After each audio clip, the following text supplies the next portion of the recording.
¿Qué tal? Muy buenas noches con todos. ¿No? Ya me presentaron. Voy a mencionar perforación con martillo de fondo que sucedió en una operación. Inicio más que nada con un refrán o unas palabras, ¿no? Que lo he puesto entre comillas, donde dice: una adecuada perforación posibilita unos resultados adecuados post voladura, pero una deficiente perforación asegura inadecuados post voladura, ¿no? Entonces nosotros todos, desde que hemos estado en la universidad, nos han mencionado, pues, que nuestros profesores nos han mencionado que si no controlamos nuestras actividades unitarias, al final, todo esto va a incidir en nuestro costo de operación total, ¿no? Entonces, como actividad o actividad unitaria, resultados adecuados, como son fragmentación adecuada, pisos adecuados, paredes adecuadas, vamos a tener los costos adecuados en todo el proceso de minado, ¿no? Por ejemplo, si perforamos y hacemos un inadecuado disparo, ¿no? Hacemos la perforación, hacemos una inadecuada perforación, va a conllevar a hacer una inadecuada voladura. Como por ejemplo, perforamos el diseño de corte que está a 7 metros o 6,50 y por X motivos, tiempo o sea pericia del operador, perforamos a 6 o a 4. ¿Qué sucede en nuestra operación? Por la misma premura. Lo más probable que pase cuando terminemos de hacer el minado de este frente disparado es que encontremos y vamos a crear un óvalo, ¿no? Un óvalo, vamos a tener que delimitar ese toe que se ha quedado. Entonces los volquetes van a tener que venir y hacer una maniobra para esquivar ese toe, ¿no? Entonces ahí ya estás incurriendo el tema de seguridad. A la hora de hacer una maniobra con el volquete, estás también incurriendo en el tema de costos, ¿no? Va a frenar o va a girar, entonces va a consumir más combustible. Entonces, esos resultados. En el tema de fragmentación, en esta operación que les menciono, es una operación minera de oro a tajo abierto. La fragmentación que nos solicitaban es, el P80 era de 10 pulgadas, aproximadamente 30 centímetros, que debíamos cumplir en la operación, porque si no, como el proceso de operación era de lixiviación, si llevabas por encima de esa fragmentación o de ese P80, no se iba a recuperar adecuadamente el mineral, ¿no? Y se iba a incurrir a otro costo. ¿Cuál era? Usar un disparo secundario. Ya, cuando haces disparo secundario, ¿qué tienes que hacer? Evacuar al personal, evacuar los equipos. Entonces ahí también estás gastando o estás incurriendo en los costos de perforación. Entonces va a ser bien importante controlar esto, ¿no? Controlar el costo de nuestra perforación, controlar nuestra perforación para tener una adecuada voladura y tener resultados favorables. Aunque no signifique, de acuerdo al costo total, no signifique, pues, de gran envergadura, ¿no? Según el texto y según los textos que he leído, y de acuerdo a los cuadros que hemos realizado, el costo de perforación es aproximadamente entre el 12 al 18% del costo total del minado, ¿no? Entonces también les dejo esto, ¿no? Donde dice: la principal preocupación de nosotros, los supervisores, mis colegas o los ingenieros a cargo, será minimizar la incidencia de los costos de producción y tener resultados adecuados post-volador. Eso me quedo, ¿no? Vamos a controlar. Nosotros estamos para controlar, reducir costos para tener adecuados voladores. Entonces, en esta operación, con esta pregunta, ¿no? Aproximadamente en el 2013, generalmente tenemos nuestra reunión de obra, que es el RSO. La reunión de obra, el gerente a cargo nos solicita justificar perforadas de producción. Entonces, nosotros como ingenieros vamos a preguntarnos: oye, ¿qué datos necesitamos para calcularle, para entregar lo que está pidiendo? ¿Y por qué está solicitando eso el gerente si que se supone que ya hizo su planificación, ya estamos prácticamente 5 o 6 años en la operación? Y de nuevo, bueno, ha habido problemas. Ha habido problemas que les voy a mencionar en los siguientes slides. Entonces, ¿qué datos necesitamos? ¿Con quién nos vamos a reunir para obtener lo que nos está solicitando nuestro gerente? Entonces ahí lo que le estaba mencionando, ¿no? En el slide de la introducción, que nuestro costo de perforación está entre un 12 a un 18% del costo total de una operación minera, ¿no? O costo de operaciones. Acá en este cuadro es aproximadamente 1,5 millones de consumo, de $1,5 millones de consumo de almacén, ¿no? Lo que nosotros consumimos, los consumibles de almacén. En operaciones de ese 1,5 millones, 57% entre lo que son gas de las excavadoras, llantas, combustibles, ¿no? Y en Perbol, ¿qué sería? Aceros de perforación, martillos, brocas, barras, topsa, mantenimiento del... Todo eso está dentro del 7%, ¿no? El 17%. O sea, 2%, manteniendo 19%, eso contra el 5%. Costo o el consumo, $1,5 millones mensuales, representa a voladura un 17%. No es relativamente tanto como operaciones, ¿no? Pero estos 17% influye bastante en este 57%, en los resultados, en la venta. Entonces, como les decía la pregunta, o les mencionaba por qué el gerente nos estaba pidiendo esa información al área de Perbol, pues es esto. Nosotros iniciamos en enero.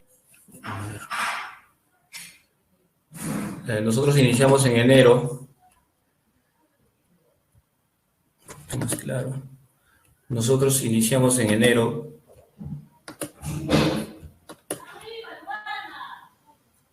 aproximadamente con $44,740 en aceros de perforación, ¿no? En consumo, en gets de aceros de perforación. Enero, febrero, 51. Y en marzo, ¿qué sucedió? El gerente de operaciones se escandalizó.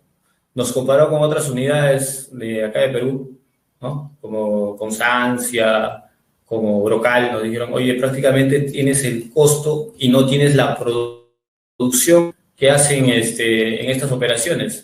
¿Qué es lo que está sucediendo?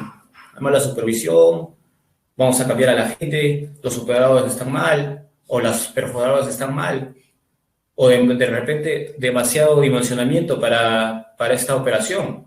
2 perforadores de producción es mucho. Entonces, justifícame esto. Justifícame tus 2 perforadoras, si no, desmovilicemos, ¿no? Entonces, $106,000, ¿no? Entonces, este tema esto fue el escándalo, ¿no? Este costo. Entonces, nosotros trabajamos para reducir el costo y tal vez mantenernos, pues, con 2 perforadoras con martillo de fondo, mantenernos en $50,000, ¿no? Entre $55,000 a $60,000 debería ser. Entonces, trabajamos con la jefatura de perforación y voladura, los ingenieros a cargo, para mantenernos en nuestros costos, ¿no? $55,000. Lo logramos, ¿no? Pero fue arduo el trabajo, fue difícil. Ya nosotros hacíamos el control de nuestros aceros de perforación. Aquí está, este es el cuadro, ¿no? El cuadro de control de aceros de perforación. Y este cuadro, ¿qué debe contener? En todas las operaciones que he trabajado, ¿no? Siempre tienen, o llevamos nuestro control, ¿no? Tenemos un colega que lleva el control de estos aceros, o el control de esta información. Y esta información tiene que ser, pues, clara, tiene que ser buena, una buena información para tener buenos resultados, ¿no? Vamos a buscar, pues, la vida de la broca, la vida del martillo, la vida de la barra de perforación, también de los acopios, el topsa, el pizza, etc. Entonces vamos a llevar ese control para al final tomar decisiones, ¿no?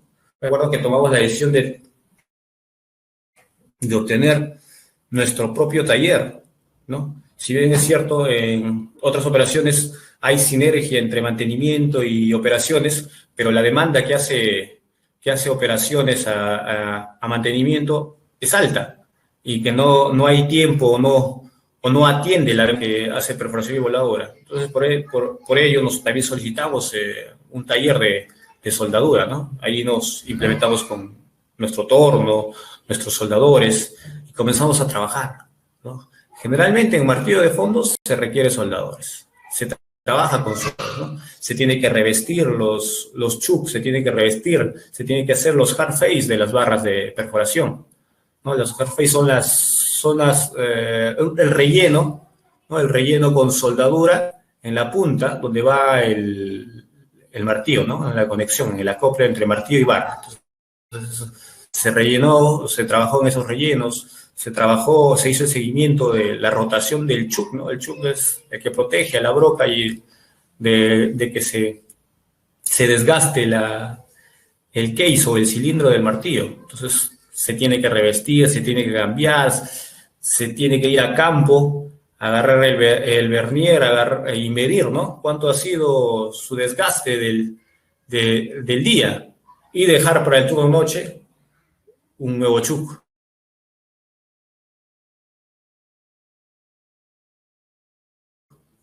Que el operador del turno noche haga el cambio. Entonces, es lo necesario para el turno noche. En pequeña o mediana minería no teníamos supervisión en el turno noche, ¿no? Nos quedábamos, al operador le decíamos, llámame si tienes algún problema, bajamos, ¿no? Entonces, teníamos que mejorar, cosa que lo hemos logrado en la operación.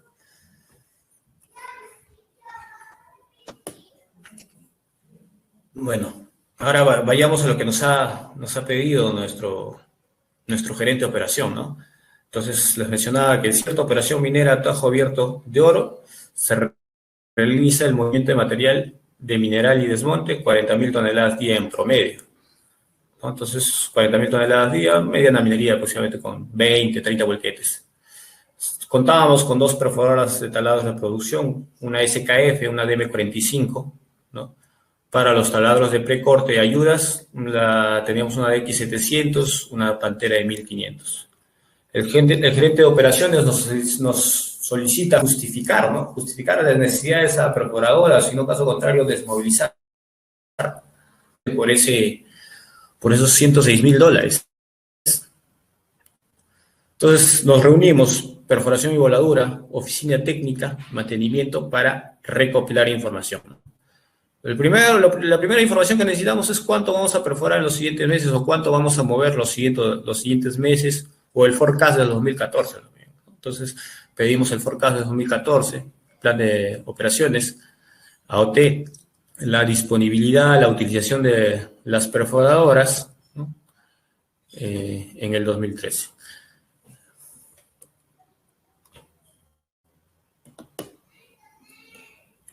Ahí está el plan de producción del 2014. Se solicitó cuánto íbamos a mover. Mineral, aproximadamente entre 300.000, desde 300.000 comenzamos a bajar hasta 250.000, 260.000, perdón, 300.000 cubos, ¿no? Mineral, de 200 al final 500, aproximadamente entre 500.000 cubos. 500.000 cubos por mes. El stripping rate 0.71 en enero, febrero 0.72, ¿no? Entonces la densidad del material aproximadamente en promedio 2.5. Entonces hacemos una simple multiplicación por mes en promedio.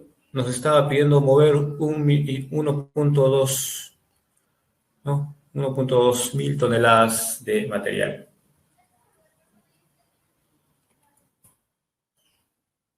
1.200.000 toneladas de material.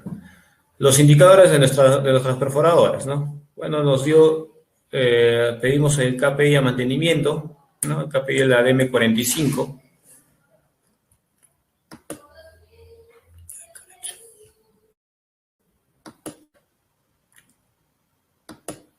KPI de la DM45, ¿no? En el tema de disponibilidad. La DM45 tuvo una disponibilidad de 89% en enero,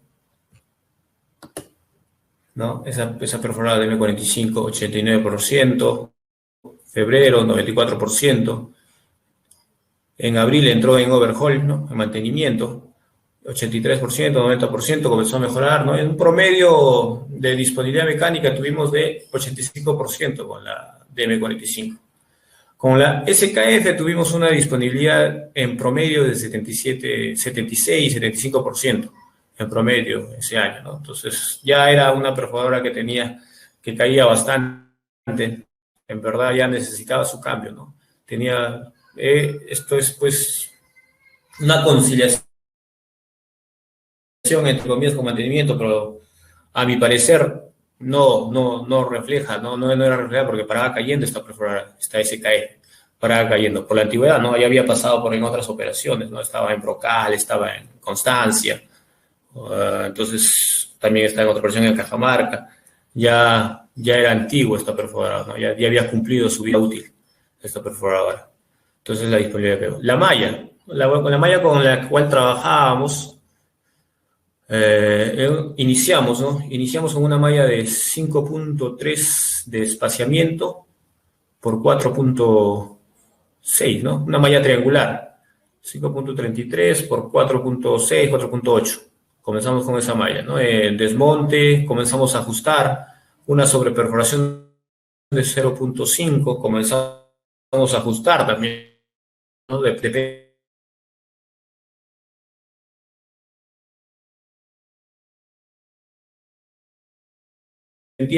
Siempre vamos a comenzar a ajustar de 0.5 la sobreperforación a 0.8. No, comenzamos a cambiar poco a poco, 0.6, 0.7, 0.8, viendo los resultados, tomando información, ¿no? ¿Qué tal nos salió nuestros pisos? ¿Qué tal nos salió? Luego, la velocidad de perforación con la cual nosotros trabajábamos, ¿no?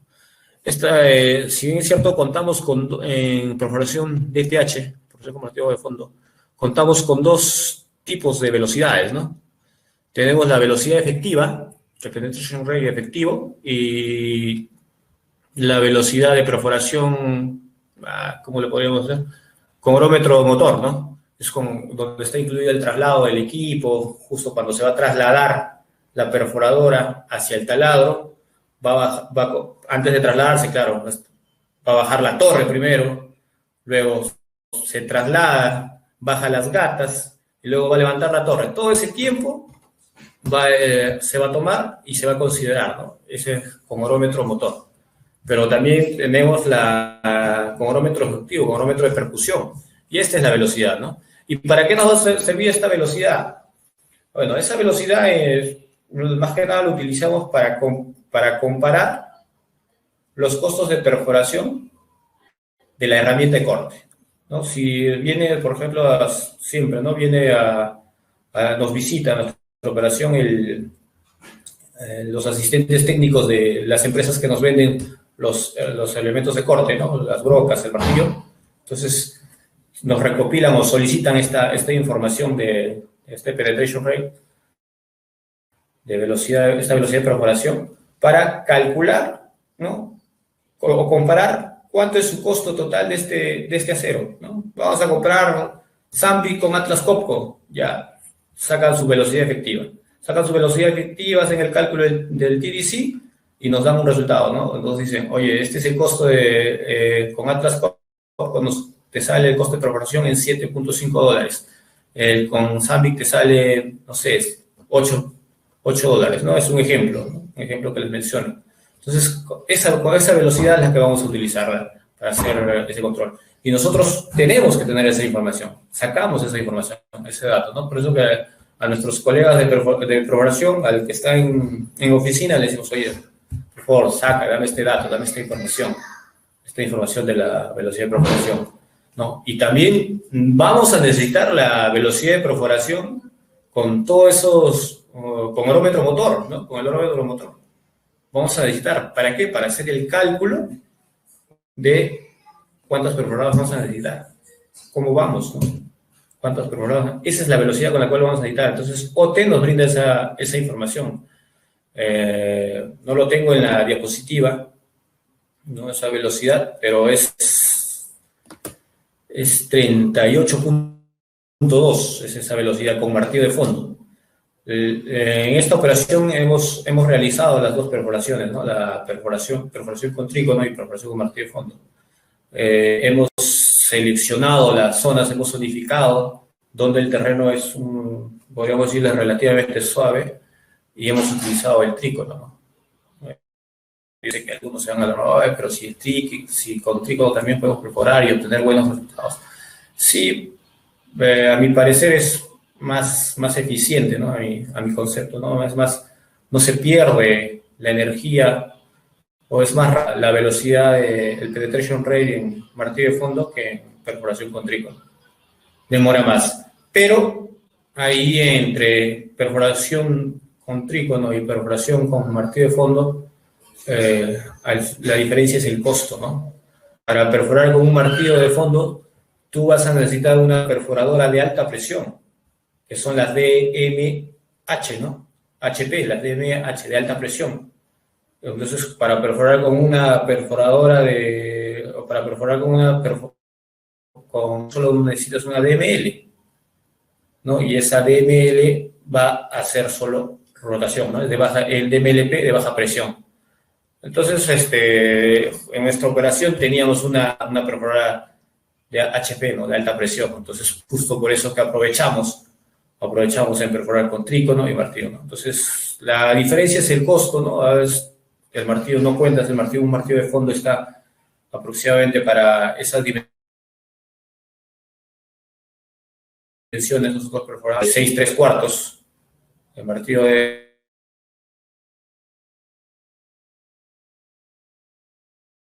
del diámetro, ese martillo nos salía aproximadamente entre $6,000 y $7,000, una vida de 10,000 metros, 10,000 metros de esa vida de ese acero de perforación, ¿no? En cambio, en la perforación con trícono solo usábamos como herramienta de corte la broca, ¿no? La broca tricónica, que está aproximadamente $2,000. Entonces ahí hay una diferencia de costos, pero teníamos 2 perforadoras, nada más. La velocidad de perforación aproximada con trícono era entre 25 a 30. Si nosotros, en este cálculo que les voy a mostrar, si nosotros cambiamos este valor de entre 25 a 30, el requerimiento de perforadas no hace más, ¿no? Entonces, vayamos a lo que nos solicitó nuestro gerente, ¿no? Entonces, de acuerdo a la recopilación de datos, toneladas diarias a mover, 40,000 toneladas diarias. Eso es lo que movíamos, ¿no? Guardia día y guardia noche. Toneladas mensuales a mover, 1.200.000 toneladas. Velocidad de perforación con DTH 38.2.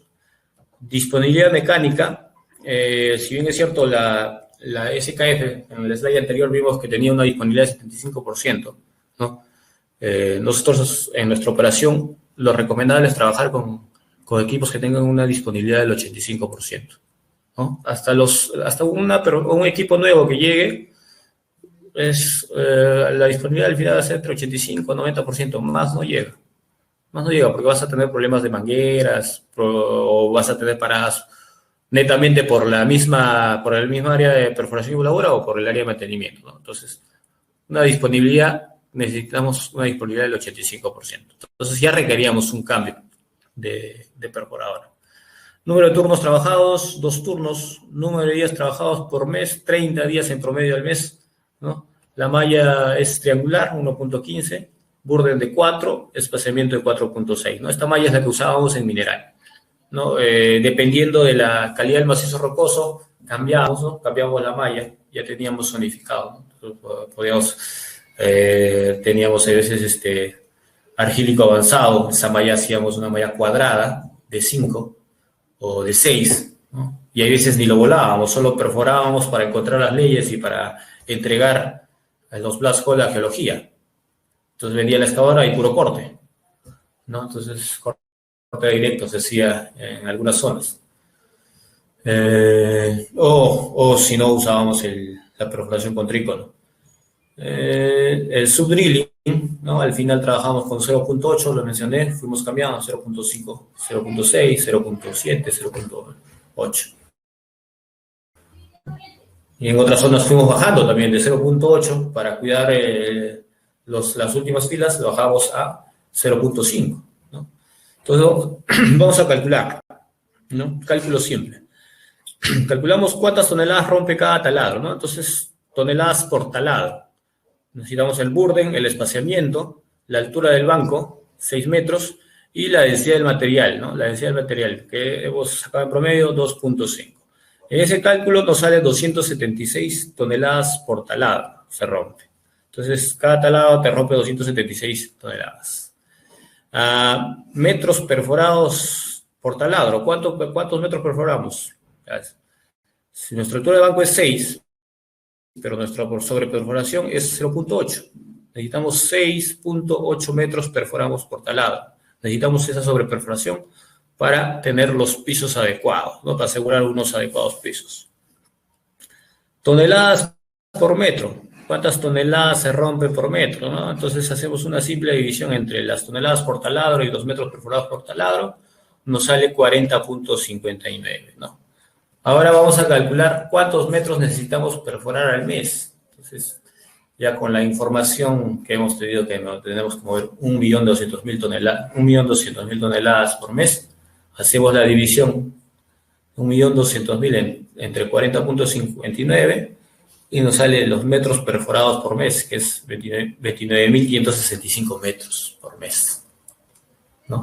Entonces tenemos esa división, 29.565 metros perforados por mes. Ahora vamos a calcular el rendimiento de la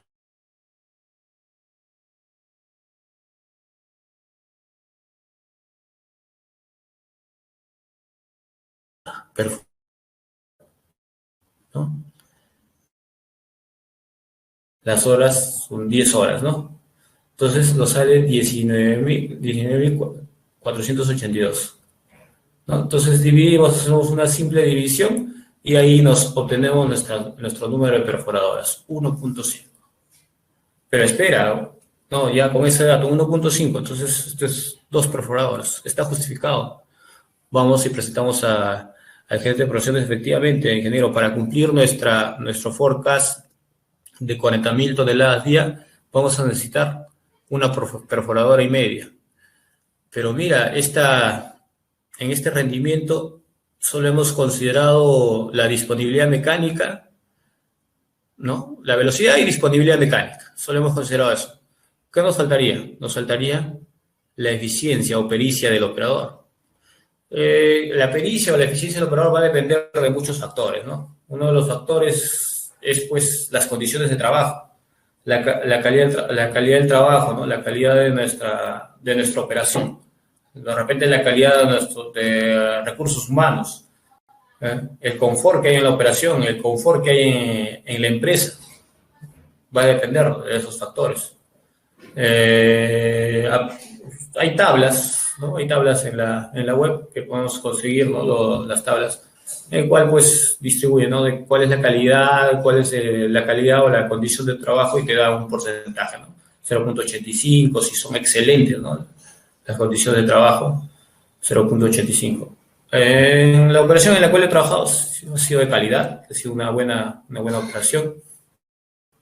Considero como 0.85. Entonces, si multiplicamos el 19.482 por 0.85, el resultado del número de perforadas te va a salir aproximadamente 2, ¿no? 1.9, 1.8, 2 perforadoras. Y si modificamos la velocidad de perforación, ¿no? Que va a depender también eso, si ponemos la velocidad de perforación del trícono que teníamos, ¿no? en estas simples multiplicaciones, nos va a salir tres equipos de perforación con esa velocidad de 25, ¿no? Entonces, no va justificado de repente, ¿no? Ya estábamos trabajando con 2, vamos a cambiar todo el método, ¿no? Y encima vamos a demorar más tiempo para perforar. De repente, nosotros hacíamos los disparos diarios. Entonces, ya con la perforación trícono vamos a tener que hacer tal vez cada interdiario, cada 2 días, ¿no? Yo me acuerdo con otra operación de Cajamarca teníamos donde se realiza perforación con trícono para producción, teníamos 3 perforadoras, ¿no? Las 3 perforadoras en fila, ¿no? Las 3 perforadoras en fila y se cumplía la meta, ¿no? Se cumplía la meta de disparar diario. Bueno, con esto sería todo por mí. Pasaríamos a Steve, ¿no? Si tienen preguntas, háganlo al final de la presentación. Las resolvemos. Muchas gracias, Steve.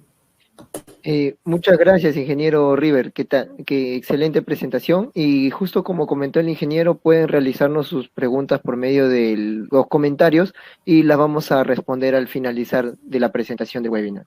Bueno, para continuar con el webinar, le doy el pase al ingeniero Matías Cabezas, quien nos va a brindar una presentación con el tema de criterios de diseño y fragmentación para macizos rocosos. Ingeniero Matías, la sala es toda suya. Bienvenido. Hola, muy buenas noches con todos. Mi nombre es Matías Cabezas y el día de hoy les voy a presentar, ¿cierto?, la segunda parte de lo que engloba, ¿cierto?, y busca este curso, que es de perforación y voladura en minería superficial. Ya quiero destacar que este es un hito histórico, ¿cierto?, para nuestra academia, IC Academy, que es primera vez en la historia, ¿cierto?, que dos profesionales de Latinoamérica están haciendo un curso juntos. Así que vamos a continuar, ¿cierto?, con lo que nos conlleva y nos convoca, ¿cierto?, que es los criterios de diseño y fragmentación para macizos rocosos. Ahora vamos a presenciar, ¿cierto?, una pregunta, como ya muchos saben, ¿cierto?, que comenzamos estos cursos y estos webinars, ¿cierto?, con preguntas, ¿ya?, para poder, ¿cierto?, saber cómo nos vamos a enfrentar a lo laboral y cómo nos vamos a enfrentar a los problemas que nos vamos a encontrar en el campo. El caso siguiente es que la superintendencia, ¿cierto?, de perforación y voladura de la compañía minera en la cual ustedes trabajan, le solicita a usted, que está presente viendo este webinar, que es el ingeniero de voladura, que usted planifique de acuerdo al plan de producción mensual. La pregunta es, ¿cómo evita la sobrefragmentación para una malla de mineral? ¿Ya? Es una pregunta bastante potente, ¿ya?, y bastante energética, ¿ya?, porque nosotros, ¿cierto?, tenemos que tomar decisiones, ¿ya? Ustedes como ingenieros de mina, ¿cierto?, como ingenieros de voladura, tienen que tomar decisiones y las decisiones las toman de acuerdo a las características, ¿cierto?, mecánicas y a las características geotécnicas de nuestro macizo rocoso y de nuestra mina, ¿ya?, de la mina en la cual están trabajando.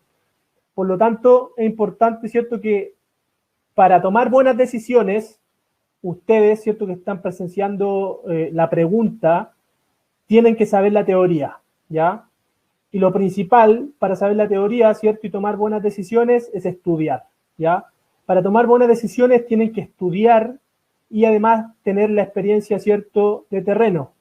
Por lo tanto, en este curso vamos a abordar temas teóricos de voladura y temas prácticos, ¿ya? Es la característica y el atributo principal de lo que queremos lograr.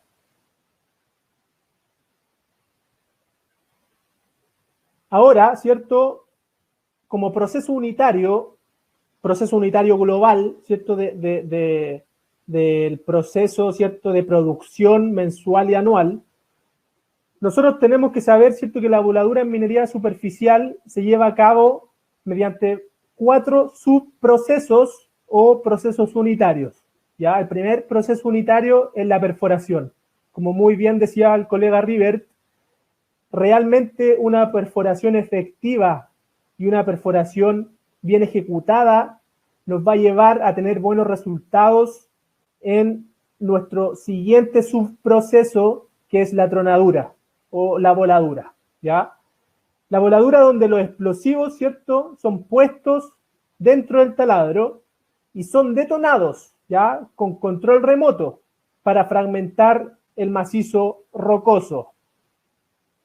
Ahora, ¿qué me refiero yo con un control remoto? Me refiero a que nosotros vamos a utilizar un sistema de iniciación electrónico, ¿ya?, para poder fragmentar el macizo rocoso. Y ustedes se preguntarán, ¿qué es un macizo rocoso? ¿Ya? Es un medio discontinuo, heterogéneo y conformado, ¿cierto?, por bloques de matriz rocosa, en donde están presentes discontinuidades, ¿cierto? Y mecánicamente nuestros macizos presentan resistencia a la tracción nula, ¿ya? ¿Qué quiere decir esto? Que nosotros vamos a presentar, ¿cierto?, un comportamiento geomecánico y un comportamiento geotécnico de nuestro macizo rocoso bastante inestable, ¿ya? Y en distintos tipos de roca vamos a tener distintos atributos que nosotros vamos a tener que fragmentar, ¿ya? Entonces, de acuerdo a eso, nosotros vamos a estudiar nuestro macizo rocoso previamente a hacer nuestra planificación de la voladura. Posterior a eso, ¿cierto?, pasamos al carguío y al transporte. Pero acá yo remarco en un color rojo el cuadrado, ¿cierto?, que nos convoca el día de hoy, que es efectivamente la voladura. Como les comentaba recién, para tener una buena voladura y un buen resultado post-voladura, nosotros tenemos que saber la teoría, ¿ya? Y la teoría primero nos habla, ¿cierto?, que existe una onda de choque, ¿ya? Y la onda de choque es un elemento dentro del proceso de fracturamiento del macizo rocoso, ¿ya? En donde como primera instancia nosotros tenemos la compresión de la roca. En segunda instancia tenemos la componente de tensión y relajamiento, ¿ya? ¿Qué quiere decir esto? Que tenemos una fuerza en perpendicular siempre ejecutando por sobre nuestro macizo rocoso. ¿Qué quiere decir? Que yo tengo el macizo rocoso de esta manera, ¿cierto? El piso, y siempre va a haber una fuerza en perpendicular, una fuerza normal que está golpeando nuestro macizo rocoso, que es lo que logra que se fracture, que se formen discontinuidades, diaclasas o otro tipo de elementos geotécnicos, ¿ya? Como tercera opción, ¿cierto? Como tercer ítem, tenemos la reflexión de las ondas P, ¿ya? Donde se genera el mayor fracturamiento. Como cuarta opción, tenemos la activación y extensión de fracturas preexistentes, ¿ya? Nuestro macizo rocoso puede tener fracturas preexistentes, ¿ya? Puede, por naturaleza, ¿ya? Y como quinta opción, tenemos que existe un proceso de expansión de los gases cuando existe la deflagración de la malla de voladura, ¿ya? Entonces acá podemos ver dos imágenes, ¿cierto?, donde efectivamente en nuestra imagen izquierda tenemos nuestro taladro y en nuestra imagen derecha tenemos nuestro taladro visto en vista de planta, donde podemos ver el núcleo del taladro y podemos ver que los gases efectúan una expansión en el macizo rocoso, ¿ya? En donde va a depender del espaciamiento de nuestra malla donde se produzca el punto de colisión, ¿ya? El punto de colisión es que la onda de choque se junta con la onda de choque en paralelo, ¿cierto?, del pozo adyacente, se junta y se genera el mayor punto de fracturamiento. Por lo tanto, es importante en términos de diseño. Siguiendo, ¿cierto?, con el tema de la teoría de la fragmentación del macizo rocoso, tenemos, ¿cierto?, que dentro del proceso de fracturamiento tenemos la fragmentación, ¿ya? Y la fragmentación de la roca se realiza por la expansión de los gases y por la expansión, ¿cierto?, de la onda de choque. La onda de choque va a generar su mayor fracturamiento en el punto de colisión, ¿ya? En donde acá podemos ver en la figura de la izquierda que tenemos dos pozos adyacentes, ¿ya?, con su carga de columna, ¿cierto?, a 15 metros en gran minería, a 7 metros en mediana minería, etcétera. Puede ser la altura del pozo, del taladro en este caso, puede variar de acuerdo a la operación en la que ustedes trabajen o la que ustedes estudien, pero vamos a suponer que este tiene una altura de 15 metros, ¿ya? En donde podemos ver que acá nuestro pozo de la izquierda tiene taco intermedio, nuestro pozo de la derecha también tiene taco intermedio. Entonces, y tiene cargas de columna segmentadas por un taco intermedio. Por lo tanto, podemos ver acá que cuando se inicie el taladro de la izquierda, ¿cierto?, con un tiempo en milisegundos y luego se inicia el taladro en la derecha con otro tiempo en milisegundos, esto va a generar, ¿cierto?, un punto de colisión en el centro, ¿ya? Donde los gases van a juntarse, la onda de choque por espaciamiento, ¿cierto?, se junta dentro del macizo rocoso y genera el punto de colisión, ¿ya? En donde se genera la mayor fragmentación del macizo. Es ahí, físicamente, donde se genera la mayor destrucción y el mayor fracturamiento de la roca, ¿ya? Por lo tanto, podemos ver acá en la imagen derecha que tenemos varios estudios físicos en donde pueden existir distintos tipos de fracturamiento, ¿ya? O de fragmentación. Va a depender de la calidad del macizo. Posterior a eso, ¿cierto? Nosotros tenemos que saber la calidad de nuestra roca para poder decidir cómo fragmentar. Ahora viene lo que es el diseño de la voladura, en donde el diseño, ¿cierto?, debe considerar aspectos fundamentales que permitan una correcta operación y cumplimiento de los programas de extracción a corto plazo, ¿ya? Donde este programa de extracción tiene que ser de manera segura, oportuna y eficiente. Para la minería de gran escala, tanto la operación de carguío de explosivos como la administración de polvorines son realizados por empresas externas, ¿ya? Estamos hablando, ¿cierto?, de Naex, de Orica, de Famesa, Maxam, etcétera, etcétera.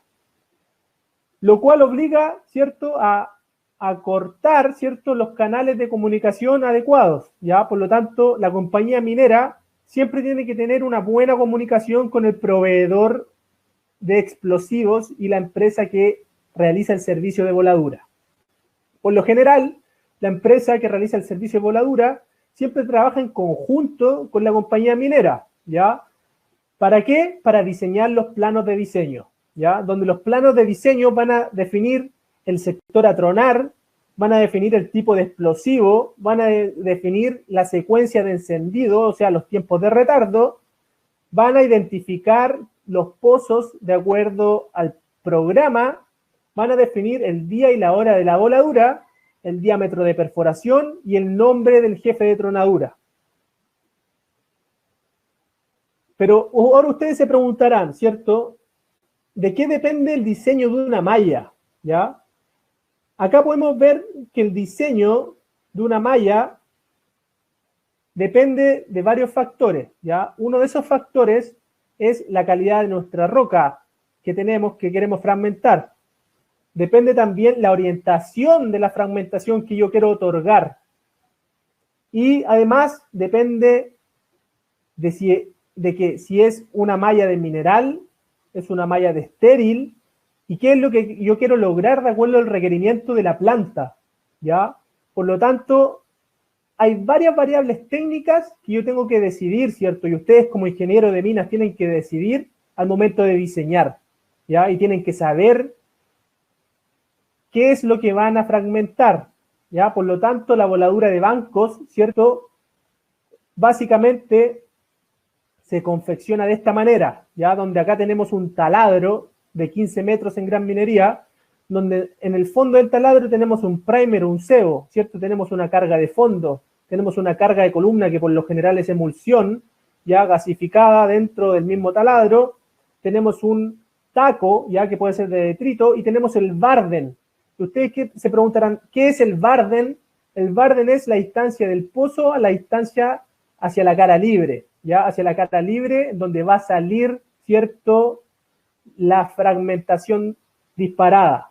Por lo tanto, tenemos una altura de banco, ¿cierto?, que va a ser desde la cresta del banco, ¿cierto?, o de la malla, hacia el piso, y además vamos a tener una sobreperforación, ¿ya?, que además le podemos llamar pasadura. Esto en la izquierda es un diseño de un taladro en gran minería. Y en la derecha podemos ver que los bancos altos, ¿cierto?, o los bancos a doble banco, ¿cierto?, en la minería de gran escala, podemos dar una inclinación, ¿ya? Pero muchas veces, ¿cierto?, se da en gran minería esto que podemos hacer diseños de banco doble. Además, ¿cierto? Nosotros tenemos que saber que existen dentro de un diseño varias variables técnicas antes de fragmentar. Como podemos ver acá en la imagen de la zona izquierda, nosotros tenemos, ¿cierto?, el taladro, donde va a haber una carga de columna explosiva, tenemos un taco, tenemos la longitud de perforación y una sobreperforación, ¿ya? Este es nuestro macizo rocoso, ¿ya? El barden, que va a ser la distancia desde el centro del diámetro de perforación hacia la cara libre. Ese va a ser mi barden. ¿Perfecto? Y además vamos a tener una distancia desde el pozo hacia la cresta. Ya también vamos a tener asociada una altura de banco, vamos a tener un área de influencia dentro del taladro. El espaciamiento es la distancia en metros desde pozo a pozo. ¿Ya? Y además tenemos que saber, ¿cierto?, el diámetro, el barden y el espaciamiento son variables de diseño que no podemos, ¿cierto?, olvidar, ¿ya? Son las más importantes. ¿Por qué? Porque si ustedes juegan, ¿cierto?, en diseño con el barden, el espaciamiento y el diámetro, pueden ir mezclando los resultados que van a obtener en la fragmentación, ¿ya? Todo esto también pasa por un tema de prueba y error, ¿ya? Por lo tanto, todo va a ser de acuerdo a la calidad de la roca que ustedes quieran fragmentar y al resultado que quieren obtener requerido por la planta, ya por el chancado y por el P80 también que ustedes quieren lograr. Ahora también la malla, ¿cierto?, depende de 3 factores que ya les nombré anteriormente. Depende de cómo controlar la orientación de la pila que vamos a fragmentar. Además depende de cómo controlar la fragmentación y cómo vamos a lograr el tamaño de roca óptimo solicitado por la planta. Entonces acá yo les pongo varios diseños, ¿cierto?, de cómo ustedes pueden fragmentar y pueden realizar un buen amarre, ¿ya? El amarre acá es fundamental para poder realizar un buen disparo. Podemos ver acá, ¿cierto?, el primer diseño que es por fila, correcto, el segundo diseño que es en cuña, ya, el de abajo, el tercer diseño que también es por fila, pozo a pozo, y el cuarto diseño que es con una línea troncal, después yendo por fila, pozo a pozo. Esto es fundamental al momento de realizar el amarre, ¿ya? El amarre es uno de los últimos procesos que genera bastante impacto en el resultado. Luego, ¿cierto?, del diseño que ustedes quieren realizar, tienen que chequear que ese diseño esté correcto con la información que les dieron en la mina, ¿ya? Puede pasar que, por ejemplo, el pozo número 5 esté un poco corrido de acuerdo a lo que ustedes tienen en el plano, ¿ya? O el pozo no exista, no haya sido perforado.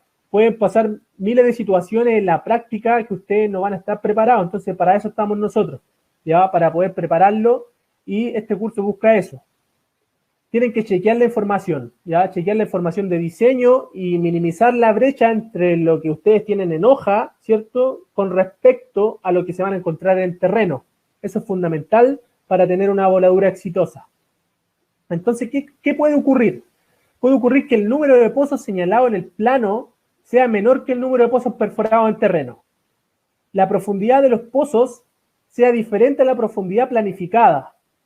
La disposición geométrica en el terreno sea diferente a la del plano, y otros aspectos relacionados con la seguridad de la operación que no han sido advertidos. Por lo tanto, cualquier anomalía debe ser siempre informada al supervisor o jefe de tronadura de la mina.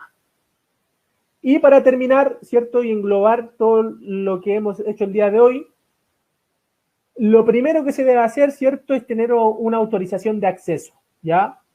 Luego, ustedes como jefe de voladura van a tener que cerrar y señalizar el lugar de trabajo para posteriormente, ¿cierto?, realizar el proceso de primado y carguío de explosivos.